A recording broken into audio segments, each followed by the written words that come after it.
does a really good impression of you. Can you do one of him? He makes noises a lot. So he'll if he's surprised by something, he's like, "Ow!" And that's it. That's as much as I've got. But you'd have to go out with him and go out drinking with him to see him. And proud of it. He's always saying he's proud of stuff, but that's about it. But yeah, he's always doing the Brit accent.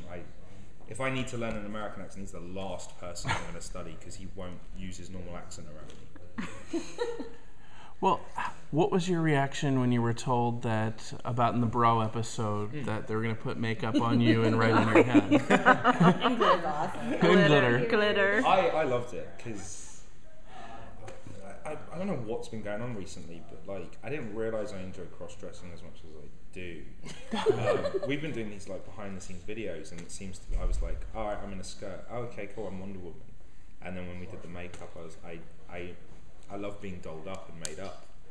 You know, I always, since I was a kid, I've loved costume and stuff. So I was super excited for it, and it just seemed like, yeah, she would totally mess with Ravi like that. She wouldn't do it to Clive because he's a bit scary, so yeah, it made sense. I would think, actually, speaking to those behind-the-scenes videos, with December coming up and everything, isn't there a need for you to be Luke Skywalker again? Yeah, we actually, you know what, we're iZombie's been really sweet to me. Like they keep giving me Star Wars shout-outs, but we got to be careful because Disney. With their rights and stuff, but close. So we can't, like, I literally would love to just have a stormtrooper helmet in Ravi's office, but obviously it doesn't work that way. When Liv did that dance from the morning entrance all the way into your office, was that just for shits and giggles, or was that part of the scene? No, that was the scene. It was Backstreet Boys. Yeah, but she sings like Shock Your Body, right? Couldn't get the rights for the song. Great story, thanks.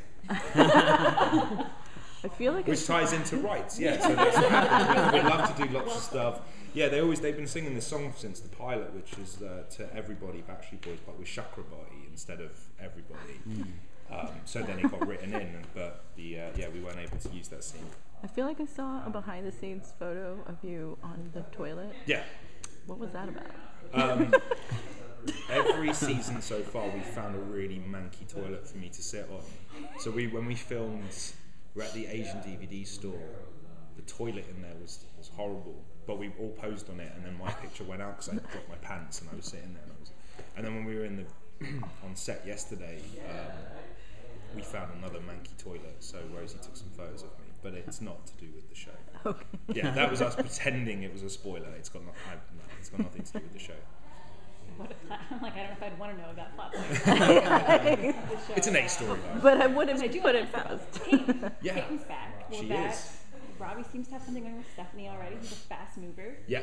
What will Peyton do with that relationship? Mess it up. No, I'll give you a little story about this whole thing actually, because Ravi Peyton was meant to be this whole fleshed out thing that they were going to do in season 1, but because of certain things that had happened, we were approaching our finale, so it became a distraction to the main storyline. It started getting chopped and chopped and chopped and chopped. And also, Ali, we weren't sure because we're obviously locked in. We're the series regulars. We weren't sure if Ali would come back because she's so good. You were going to lose her. She's going to be a lead on another show. So the Ravi Peyton thing just kind of died. And this scene that Rob had written was a goodbye scene, it was a dead scene, and it was us. And if it read like she comes back and it's platonic, and it's like, can I have a hug? And it's like, oh, friend zone, cool. Me and Ali did it, and I don't know what we did. We did not do what we were supposed to do. It had all this subtext and these longing looks and hugs where, and all of a sudden Rob emailed us a few days later, and he was like, that's not the plan, but now it is the plan. So we kind of gave ourselves more work. We were really happy with that actually. So yeah, we kind of resuscitated their relationship. So it's kind of right now they're kind of figuring it out organically. It wasn't something they've planned over the summer. Let's bring Ravi and Peyton back together. It's changing. So I have no idea where it's going, but I know that it wasn't as dead as it was supposed to be. Scientifically speaking, is your character jealous at all that Liv gets to have these new personalities every week and experience these new things? No, they're horrible. Like, they destroy all her relationships. I think Ravi's happy exactly where he is, and I think he enjoys watching her take on these personas. It speaks to his humor, and he loves watching her.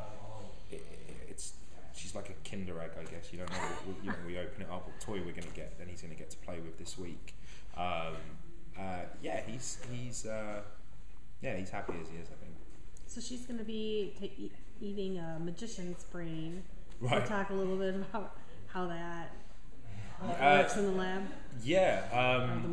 Well, she. I know that Rose, the most jealous I've been on this show. I've been jealous for a few reasons. One, when Major got to shoot up the meet cute, I was super jealous because I know I could kill that scene as well. And I was so jealous that I didn't get any guns and I didn't get to blow up zombies. The other time I was super jealous was when Rose went in for magician training. She had a whole afternoon scheduled with a magician, and she came back and she had all these tricks she was showing us that she did on us. And because it's Rose and she can be like this, she won't tell us how she did it. And that pissed me off even more because she did this amazing trick on us, and I think she did it to she did it to Jimmy on Kimmel. She did it live, and it just bothered the hell out of us that she won't tell us how she did any of it.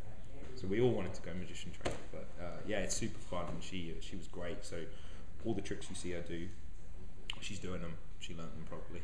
You can still play video games better than Rose can, though, right? Oh, I'll destroy her. She wouldn't even. I'm the best gamer here. Ravi has been searching for more of the drug for the cure. Yeah. Are we going to see any progress after episode 3 for that? Oh yeah. As far as I know, I guess Ravi's main storyline is to do with the cure. All the other stuff are just distractions and interactions. But yeah, his whole search is he's back to square one, conveniently, because we don't want to cure it, really, do we? Otherwise, we ain't got another season. But he's lost his cure. He doesn't have access to taking utopium. That was a very much he scavenged all there was from that boat party. So yeah, he's trying to replicate it. He's trying to perfect it.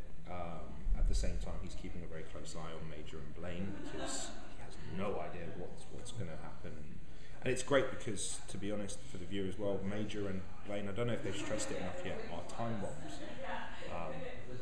And so's the rat, really. The rat's going to be the canary in the mine, really. Anything that happens to that rat's going to be happening to those two. So, that's very much his story, and that also gave us a way of making sure that Blaine and Ray butt heads as much as possible, and they kind of become nemesises. Is that a word? Nemesises? Nemesis. That thing from Mystery Men. Yeah, nemesis. So that's what's going to happen for him. Major is kind of turned into a serial killer, and Robbie's living with him. Does he start to get any hints as to, Major's crime path, and then also that he's using the drug? Oh, I think he knows. Oh, that serial killer. I thought he was talking about because he was a mass murderer and now he's a serial killer. Okay, yeah. So he knows he's a mass murderer. He doesn't know he's a serial killer. I honestly, and this is not me because people are watching if I say spoilers, I don't know. I have no idea. We're only the next episode's 4, right? That's coming out, and we've just shot 8. So you guys, we're not that far ahead. But yeah, he does. Obviously, they're in close proximity, so Ravi is always privy to information and what's going on with Major. But it seems the dynamic this year for my character, I seem to be messing more with Blaine, Liv, Clive, rather than Major, Liv, Clive this year. He's kind of more with the Max Rage a lot, so I don't get to see Buckley as much as he'd like. I'm alright with it. He misses me. That's actually something I wanted to talk about. Last season, you were essentially confined to just Liv and Clive in most episodes. Yeah. How has it been to kind of open up your world a little bit and to get to interact with more characters? It hasn't been smashed open. What's happening now is the entire world sort of opened up, and we're getting to see a lot more of what Seattle's about and how everything's entwined, and they're really kind of creating a living world. within that, I guess, through story reasons and stuff, I'm not necessarily always in the morgue. I'm having to do things out here, and, but it's great for all of us. It really is, because we want to do. This is our second season. This is our Empire Strikes Back. You want to do things differently, and you want to give people new flavors. And we're all fish out of water in this season. Cool. Thank you.